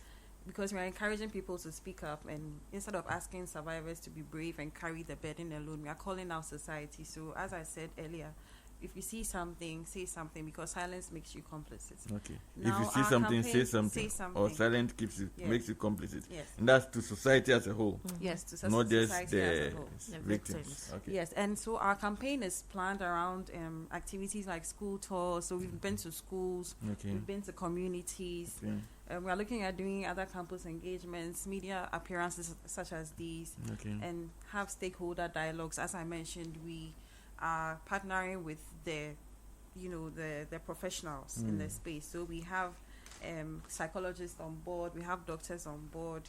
You should add. Yes, I'm adding everyone here this morning. You owe me, because I'm giving you very good people who I know I can vouch for. Thank you very much. Yes, so we are working with these people, and we have a dedicated platform that we have created. We have a pool of resources. So when you go onto our website, that is innovaddb.com. Can you spell Innova for avoidance of doubt? Okay. INNOVA. Okay. And the DDB? DDB. So the letters D. Yes. Innova DDB. Yes. Okay. Innovaddb.com. Okay. When you go to the website, you see a tab on the website which is Call Them Out campaign. So that's the dedicated landing page for all the traffic that we are gathering on the campaign. And on this landing page, there are a lot of resources. Our sister mentioned some of the ways. So there are resources there for people to even download and use to teach. Like how to spot warning signs, how to deal with some of the disclosures, because sometimes people report to people but they don't know what to do. And then we have a dedicated line. We have a hotline that you can call. Oh, please tell us. Yes, the hotline. Tell us 3 times. 050. Let me repeat. 050. 128. 128. 99. 99. 49. 49. Let's go again. 050. 128. 9949. Okay, that's and you can you can please 050 yes 128 yes 99 yes 49. Thank you. Yes, and you can also join the general conversations we are having. So we have flyers and posters, painting the scenarios and telling you how serious the issues are. So you can use the hashtag Call Them Out. Yes, to join the conversation. But on the landing page, we have a lot of resources. You can click to talk to a health personnel, a psychologist, So the hotline, when you call the hotline, they will redirect you to where you need to go, so you can get the needed help. So, great. So you're saying innovaddb.com. Yes. And then there's a landing page. Yes. That is Call Them Out landing page. And when you go there, you get the resources and you can get help.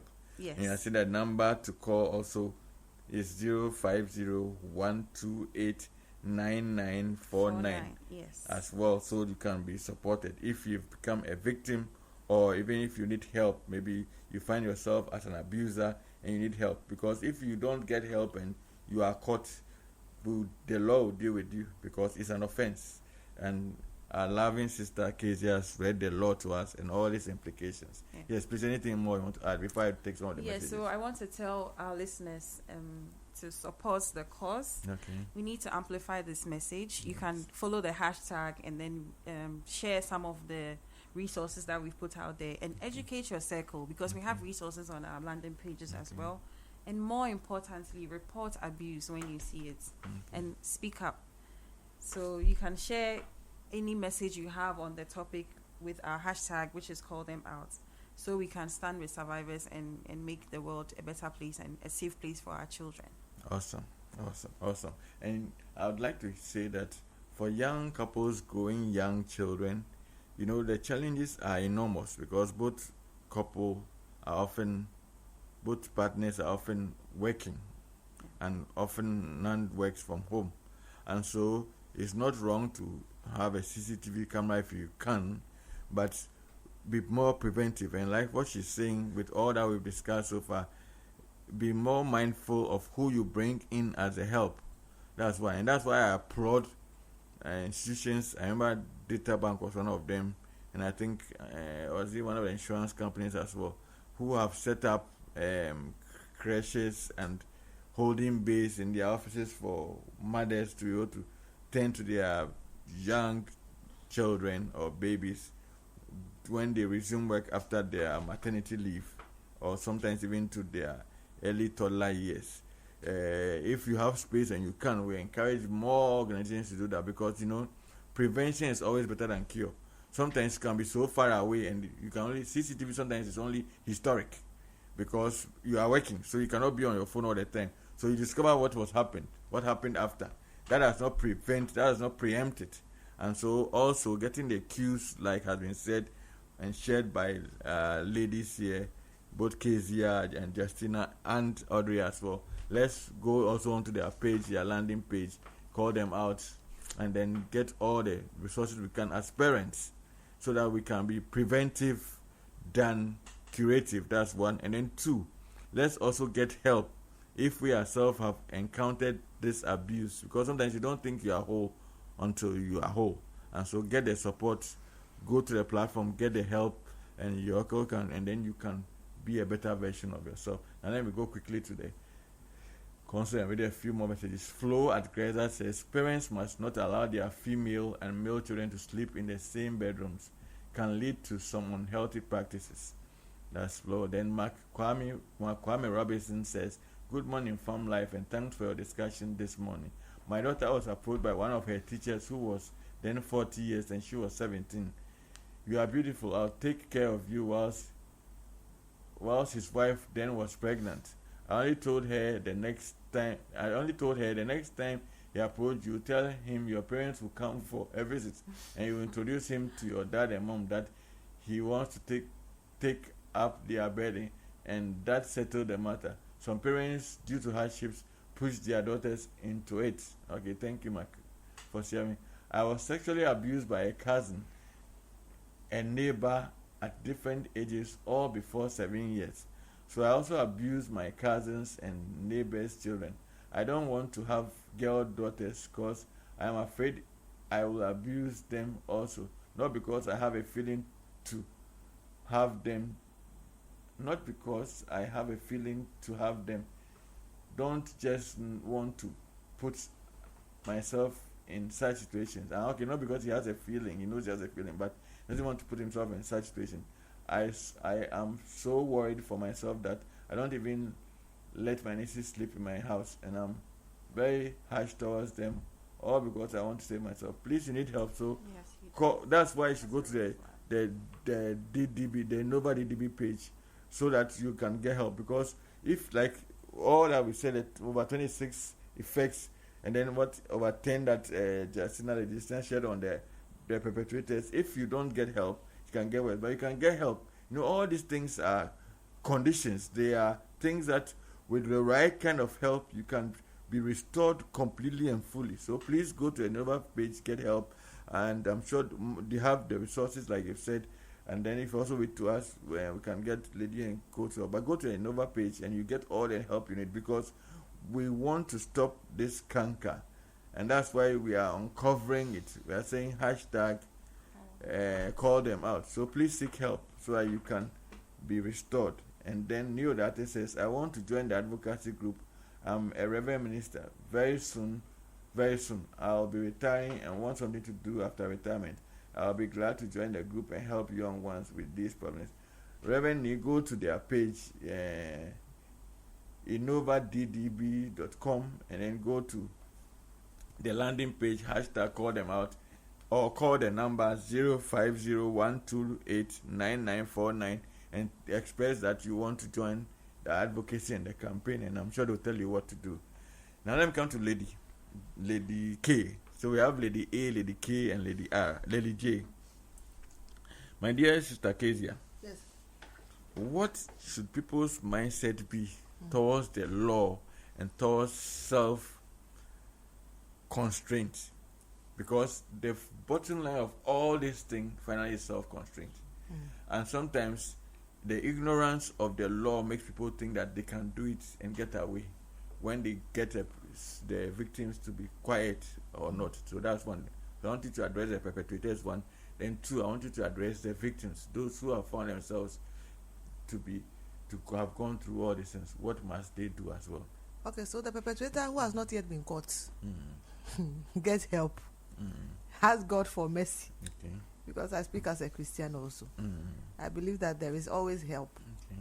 My sister psychologist has spoken about all the help that's available. My sister from Innova has also shared what help they can give. There's always help, you see, if you run for help. Okay. But if you decide that you'll be stubborn, and you will continue, now information abounds. And the current generation is not the generation that's keeping quiet. They are highly informed. They are much more aggressive. In fact, they will ignore their parents. They come and tell us. They will seek parental consent. To hell with that. Because some of them are already starting businesses as teenagers. So they have the resources and things like that. Life has moved on. So if you continue to do what you are doing and you think that, nobody will do anything, they will cover it, it's a family, the people will not consult their parents before they come and tell us. And once it slips out like that, you will be in serious trouble. Okay, because some of us too will ensure that the people whose mandate is to protect victims will do it. We will ensure that. Awesome. Now for the victim, there is help. Your life can be rebuilt. All is not lost. I mean, the Bible says that once it's in the book of Job, where it says that a tree that is cut can sprout again. You have not died. The scent of water. Correct. You have not died. Once you have not died, there is hope. And in Jeremiah chapter 1 verse 5, the Bible says that before he formed you, he called you a prophet to the nations. So that calling is still there. That assignment is still there. It cannot die because somebody has violated you. So do not die. Come for help. Innova is there. My sister, the psychologist, is there. The lawyers are there. All the organizations and the responsible NGOs are available. There's so much help. All you have to do is a click of a button, a phone call. Not everybody is abusive. Thank you. Awesome. What a beautiful thing. Let me take a few more messages and then the rest will save it for later. Chantal and Maria says, good morning, team. Please, aside of the familial sexual abuse, what of these ladies who carry themselves out for commercial sex / hookups? In these cases, they sleep with multiple men and boys. Do you pose blame on the men or boys or herself who carries herself out for these purposes, all in the quest of money? So one of you should give attention soon, quite quickly. That's okay. Yes. Who want to give attention? So it's not about blaming. It's about what the distortions. One, social distortion. Two, cognitive distortion. So it takes a man and a woman to do hookup. It's not a woman doing hookup. We shouldn't genderize it because it's both he and she that does the hookup. Like I said, they have their underlying factors for the hookup thing. It's the same prostitution in style. This one in a grand style, online. So the one hooking up to a woman and the woman accepting a hookup have their backgrounds that is eating them up. So that is what we have to address. On that note, I will say that so we shouldn't blame people, but rather go in to help. Ask them, why are you doing it? Can I understand you? Not why can't you stop? What is the you get it? Can you help me understand your situation? So we shall put them and help them, but they should get help early. They should early, get help early before they get to hookup stage. Because before they got to hookup stage one and before the law gets them, they are reported. Because people are doing hookup because they think they don't find the peace they want in their homes. And so you are doing it for money. For money. All right. And even for the money, there's a root cause that could be why they want money in that way. Awesome. So, Lady Audrey, what's your closing comment? I've heard from Casey, I've heard from Justin. What's your closing comment in 30 seconds? And then I'll take your quick shout out. Join the campaign. Yes. Join the campaign. We need, this is all hands on deck. Okay. All hands on deck. This is everybody's business. Okay. Join our conversation. Use the hashtag call them out. Reach out to us on our websites. Yes. And call our hotlines and let's change the narrative. Awesome. So the number is 050-128-9949, or go to innovaddb.com and go to the landing page, hashtag call them out, and get all the help. If you are a perpetrator or you have been a victim, please get help before the law gets you, because we they shine our eyes. I've been in the studio with Lady Audrey Quay, who is Secretary Director of Innova DDB, who is passionate about creativity, ministry, and making the world a better place, and who is married to Reverend Father Ken Ashong of St. Andrew Anglican Church, and blessed the baby girl. And then Lady Kezia Peace Kenneth Azuma, who is a lead consultant of Citadel Legal Consult. You can reach her on 0244580842, and she'll be of tremendous help to you. And then also Lady Justina Wejiri, who is a counseling psychologist with the Ghana Atomic Energy Commission Hospital and the Medics Clinic. If you want any shout out, please do it quickly, and then we'll be out of here. But before you do, you know that my name is Michael Mensah. We've been produced by by Daniel Squashy, who is also doubling as a technical producer. And then we'll hear from the ladies. Any shout outs, Audrey, that come to the two of you? Yes, I want to say a good morning to my mom. I know she's listening. Okay. Auntie Julie. Nice. Julie Geraldo. Okay. Hi, mommy. Hi, mommy. All right. Yes, Lady K. Good morning to Kenneth and the children. Good morning to Auntie Letitia and Michael. Good morning to Ellie of Ho, our paralegal, who is celebrating her birthday today. Okay. Have a wonderful day. Awesome.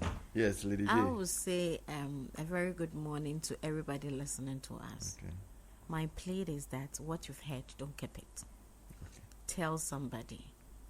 Make sure by the close of the week, by the time you hear from us next week, at least you've gotten 10 people to understand what we are discussing here, and they need to rise up, especially in the church and in the schools. I love you all. Have a nice day. Awesome. So on which note, we want to say thank you very much. We want to give a big shout out to Samens, Bernard, and the crew, and for all the wonderful things they want to make happen. We want to thank Daniel Squashy. We want to thank OJ, our programs manager, and we say stay tuned for the big issue which is up next, and then we'll catch you on the rebound. Do have a wonderful month in the Ghana month as City has launched, and we are going to be here. Please stay tuned for the big issue. My name is Michael Mensah, and do have a wonderful weekend. A bigger shout out to all of you for listening, and please keep in touch and get to us. You can do a follow up on Farm Life with MM. We will load it there so you can listen, like, share, and get others to participate. Farm Life with MM. Farm Life, one word, FAMLIFE with WITH, and then the 2 letters MM on YouTube, and then like, subscribe, and we'll keep you in touch. Thank you for sharing with us, and you have a wonderful weekend. We're out of here. Bye. City 97.3 Accra.